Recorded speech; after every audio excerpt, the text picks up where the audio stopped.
du plan de relance économique post-Covid 2020-2023. Monsieur le Président de la République.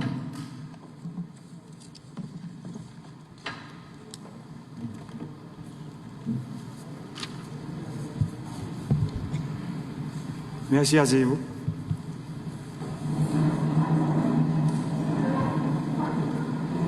Monsieur le Premier ministre, Monsieur le ministre de l'Économie et des Finances, Mesdames, Messieurs les membres du gouvernement, Madame, Messieurs les membres du corps diplomatique, Monsieur le gouverneur et les membres du Conseil de la Banque de la République, Monsieur le Président et les membres du Conseil de la Banque nationale de crédit, Monsieur le directeur général du budget national, Mesdames, Messieurs les directeurs généraux de la fonction publique, Mesdames, Messieurs les représentants des organisations internationales, partenaires du système financier haïtien, Mesdames, Messieurs les représentants du secteur de la société civile, Mesdames, Messieurs les représentants du secteur privé des affaires, Mesdames, Messieurs les représentants de la presse parlée, écrite et télévisée, chers concitoyens, nous avons fait le pari, partager le rêve de mettre Haïti en chantier. Notre volonté est de dynamiser l'emploi et de créer de revenus, de démanteler les fondements des inégalités sociales criantes, de dire non à l'inacceptable. Cela a toujours été ma conception du vote populaire qui m'a valu d'accéder à la magistrature suprême depuis bientôt 4 ans. C'est en ce sens que l'un de mes premiers actes a été de rendre disponibles des équipements et techniciens à travers les 10 départements géographiques du pays pour engager un vaste programme d'infrastructures routières. Mais comme de coutume, et encore plus que mes prédécesseurs, je me suis retrouvé comme dans un permanent combat. J'ai dû faire face à diverses formes d'attaques répétées et nourries. Pays loc, violence, manifestations intermittentes, insécurité programmée, etc. Le mal est profond, plus profond que vous sauriez l'imaginer. D'énormes barrières sont érigées pour bloquer toute tentative de changer ce système pourri, révolu, qui n'a fait que générer la pauvreté et l'inégalité sociale. C'est une lutte féroce. Les forces d'inertie, les forces rétrogrades préfèrent le chaos à une entente historique pour sceller les bases de la stabilité politique indispensable au progrès économique et social auquel le peuple haïtien aspire. Chaque année de plus, les problèmes non résolus s'empilent, empirent et l'impatience de la population grandit. Notre produit intérieur brut par tête d'habitant qui avait cru de 4,8% en 2017 et de 5,9% en 2018 en dollars américains a fortement chuté depuis, terrassé par des mois de troubles politiques et d'entraves aux activités économiques, puis par la pandémie de Covid-19. Pour retrouver le niveau du PIB nominal par tête d'habitant de 2014 en dollars, celui-ci devrait croître de plus de 3,3% par an sur les 3 prochaines années. Mais ce ne sera pas un grand défi à relever si notre nation s'y engage. Notre vrai défi est d'élargir sur une base durable et soutenue la taille de notre économie, d'accroître la richesse nationale, d'augmenter la taille du gâteau de manière telle que chacun y trouve une part satisfaisante. La réalité est qu'aucun pays n'a pu renforcer sa base économique en absence de stabilité politique, comme je l'ai toujours dit, la stabilité politique est le premier des biens publics. C'est pourquoi nous devons tout faire pour le triomphe de la démocratie. C'est pourquoi nous devons prioriser le dialogue qui est la voie de l'intelligence et de la responsabilité citoyenne.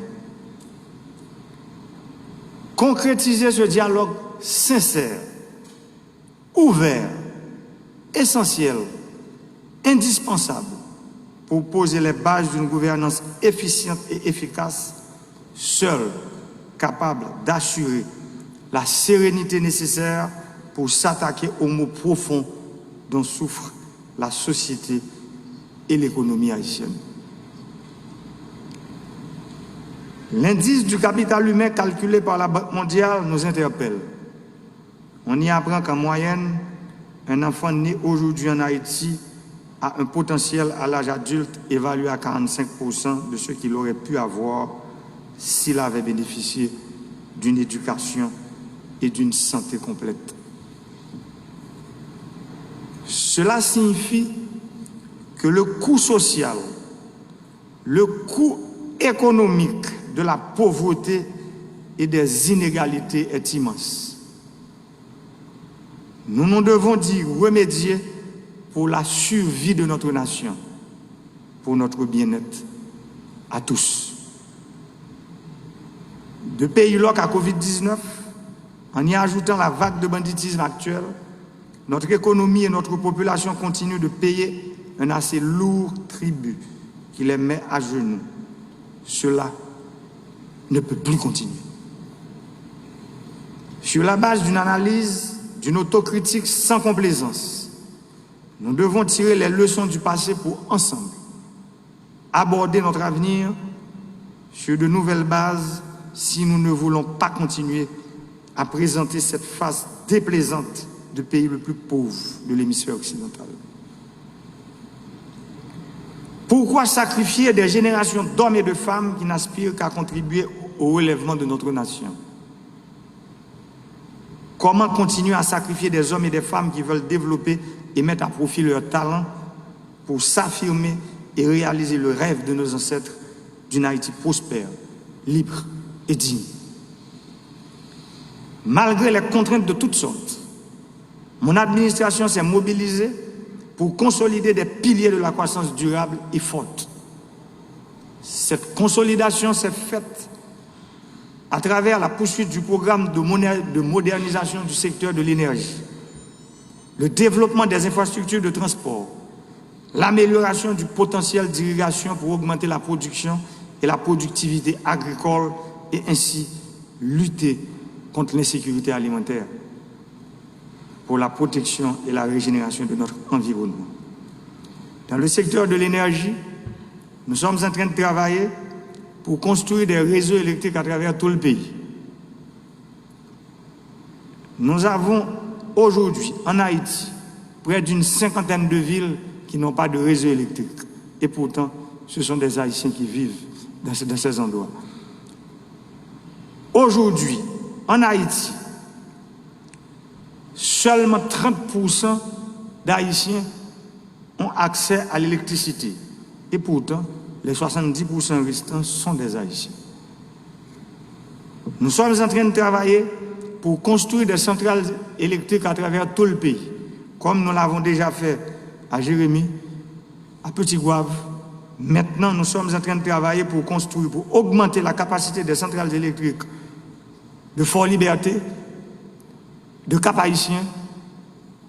Nous sommes en train maintenant de construire une centrale électrique à Port-de-Paix. Nous allons construire une centrale électrique à Saint-Raphaël. Et nous sommes en train de réhabiliter, je dirais, nous sommes en train de mettre à neuf la centrale électrique de Douai. Nous allons augmenter la capacité de la centrale électrique de Saint-Marc. Nous allons augmenter la capacité de la centrale électrique de Petit-Gouave, de Jacmel, d'Ercaille. Nous allons construire une centrale électrique neuve à Miragouane. Et tous ces travaux doivent être réalisés au premier trimestre de 2021. Nous sommes en train de travailler pour mettre la lumière là où il y a le ténèbre. Parce que les yeux du peuple haïtien sont ouverts aujourd'hui. Nous devons continuer sur cette lancée parce que Haïti a besoin d'hommes et de femmes courageux pour sortir ce pays de l'ornière du sous-développement, de l'enfer, de l'instabilité politique.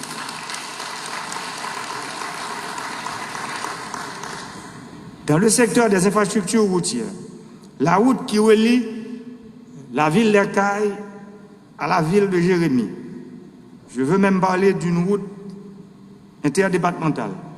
Cette route, dont sa construction a débuté depuis 2008, quand je suis arrivé au pouvoir, plus de la moitié de cette route, je dirais 55%, n'était pas construite. Aujourd'hui, nous sommes en phase finale sur la construction des 45 km restants. Je dois publiquement remercier la BID pour son support pour les 35 km que la BID a financé et le Trésor public a financé 7 km. Maintenant, la ville de Jérémie va relier en moins de 90 minutes à la ville de Jacmel. Dans le sud, nous avons construit des routes sur plusieurs communes du département. Nous avons totalement réhabilité la commune de Campérin. Nous sommes en train de travailler pour finaliser la route qui va connecter la commune de Torbec à la commune de Ducis.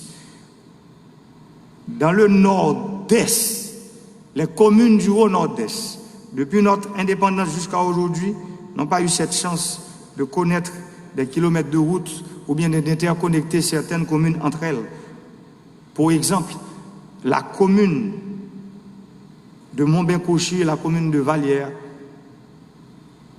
de qui, depuis notre indépendance jusqu'à aujourd'hui, n'ont pas eu la chance d'avoir une route.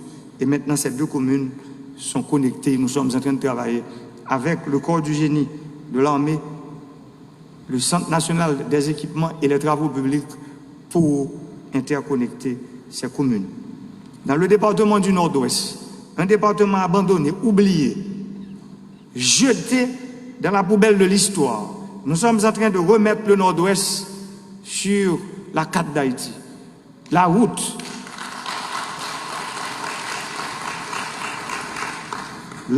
qui relie Gonaïve à Port-de-Paix, cette route est en pleine construction maintenant. D'ailleurs, nous avons annoncé au cours du mois de décembre, le carnaval national aura lieu à Port-de-Paix. Et je vois que les ministères concernés, les ministres concernés sont en train de travailler pour que ce rêve devienne réalité. Nous sommes en train de travailler sur le bas nord-ouest, cette zone abandonnée depuis, je dirais, la découverte d'Haïti. Aujourd'hui, nous sommes en train de travailler pour connecter la commune de Bédéenne à la commune de Bombardopolis, la commune de Bombardopolis à la commune du Môle Saint-Nicolas, la commune du Môle Saint-Nicolas à la commune de Jean-Rabel et la commune de Jean-Rabel à la commune de Port-de-Paix. Parce que ce sont des Haïtiens comme nous qui vivent dans ces zones-là. Et c'est notre devoir, comme serviteurs publics, serviteurs du peuple, de donner justice à ces populations reculées, longtemps abandonnées par les décideurs politiques de ce pays. Dans le secteur des infrastructures agricoles, nous sommes en train de construire des barrages d'irrigation, des canaux d'irrigation à travers le pays, des systèmes d'irrigation alimentés par l'énergie solaire, comme par exemple dans le nord-est, la construction du barrage d'irrigation de Marion, qui est à 96% prêt, je dirais, à être inauguré d'ici les jours à venir.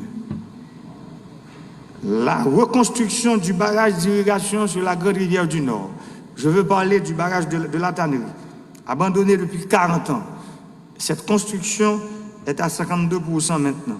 Et nous pensons d'ici la fin de la deuxième, je dirais, du premier semestre de cette année, le barrage d'irrigation sur la Grande Rivière du Nord sera en fait prêt pour être inauguré.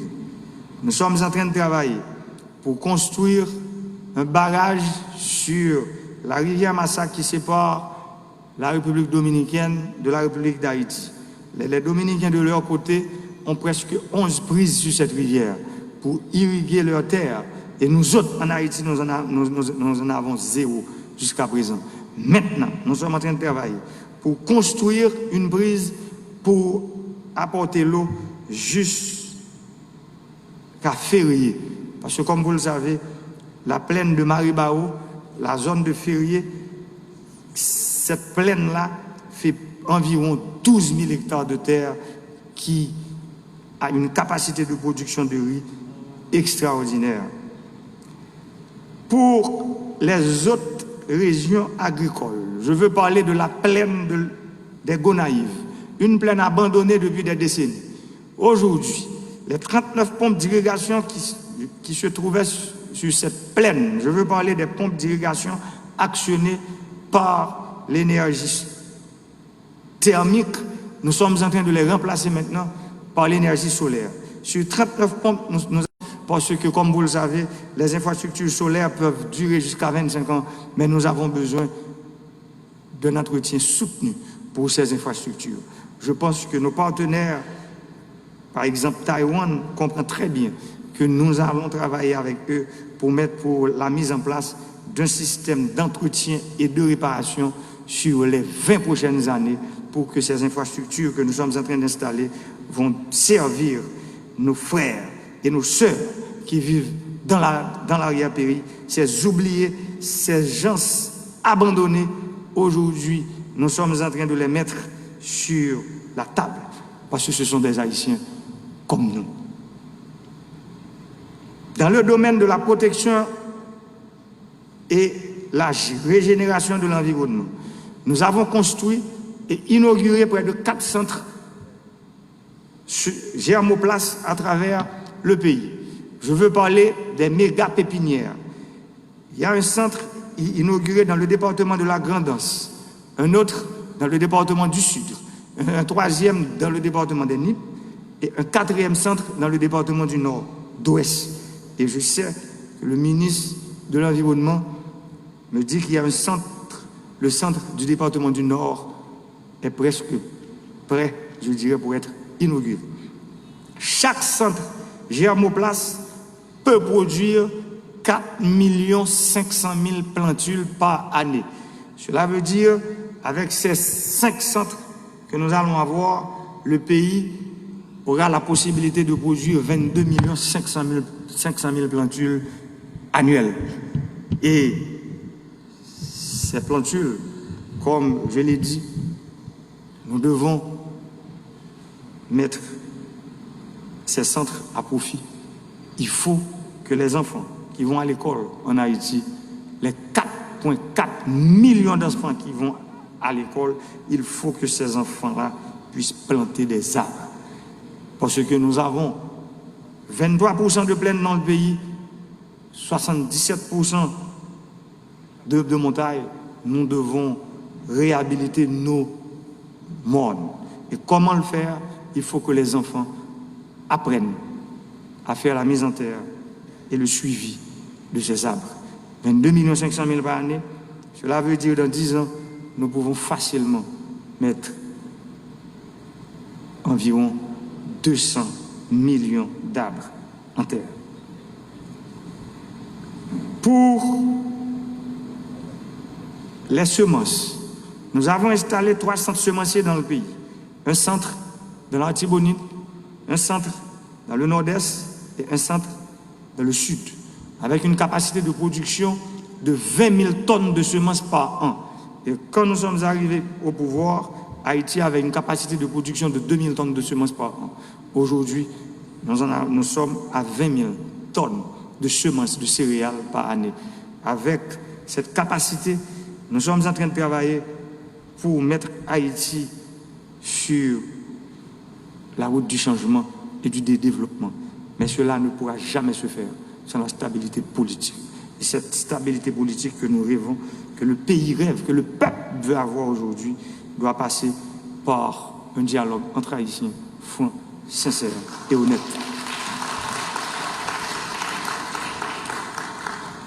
Aujourd'hui, pour adapter et bien circonscrire les interventions aux exigences d'une sortie de la crise sociale et économique majeure que nous vivons, l'équipe gouvernementale a élaboré, dans un cadre de participation large, le programme de relance pour faire face à la crise. Ce programme, c'est le PREPOC. Lancer ce programme est aussi une manière de signifier que nous avons un pays à construire, une dignité à sauvegarder, un passé héroïque à honorer et à chérir. Nous ne pouvons assumer notre destin de grandeur dans la discorde. Nous devons démarrer une nouvelle page de notre histoire pour donner espoir à la jeunesse, reconquérir notre fierté et rentrer dans la modernité. Je dois, ce matin, féliciter tous les acteurs de la société civile, du secteur privé, de l'université, des partenaires de développement, tous les cadres qui ont contribué avec enthousiasme et qui placent beaucoup d'espoir dans cette initiative.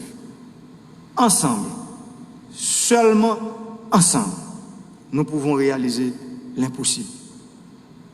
Ce programme de relance économique est le pont pour nous permettre d'investir dans la croissance, la résilience et les opportunités, afin de mettre en place les bases d'une nouvelle dynamique de croissance et de développement humain durable. L'objectif du PREPOC est de nous ramener rapidement au niveau d'activité économique d'avant le mouvement Pays Loc, de raffermir les entreprises pour ensuite propulser et maintenir la croissance à un niveau suffisamment élevé. Nous devons le maintenir à un niveau capable de générer une amélioration des revenus par tête d'habitant et d'ancrer le pays sur l'objectif de pays émergent tel que défini dans le cadre du plan stratégique de développement d'Haïti, le PSDH. Il s'agit aussi de créer les conditions pour relancer l'économie et soutenir le bien-être des populations à travers la création d'emplois décents et la consolidation des piliers de la croissance et du développement humain préconisés dans le cadre des objectifs de développement durable, les ODD. Le PREPOC s'engage pour une dynamique de redressement à plusieurs niveaux intégrant la réforme de l'État, la gouvernance de l'économie, la gestion des finances publiques, le renforcement du cadre des affaires. Il s'attaque en priorité à l'insécurité et à la corruption. Il se propose aussi d'aider au relèvement des entreprises et des secteurs porteurs de la croissance. Le PREPOC préconise la mise en place d'un dispositif de soutien et de promotion des activités dans les secteurs de l'agriculture, de l'agro-industrie, du textile, de la construction, du tourisme, de l'artisanat, du numérique et de l'énergie. L'amélioration des revenus, combinée à la création d'emplois et aux politiques sociales, devra permettre de garantir des niveaux de vie plus convenables aux ménages et ainsi un recul substantiel de la pauvreté.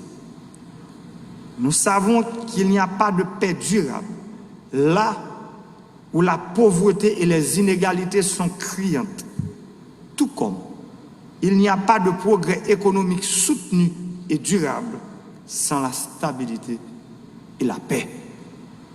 Marchons unis, c'est l'hymne de notre nation, notre credo.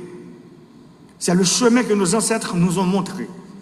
Il n'y a pas de salut ni de rédemption pour notre peuple en dehors de cette entente sur une vision.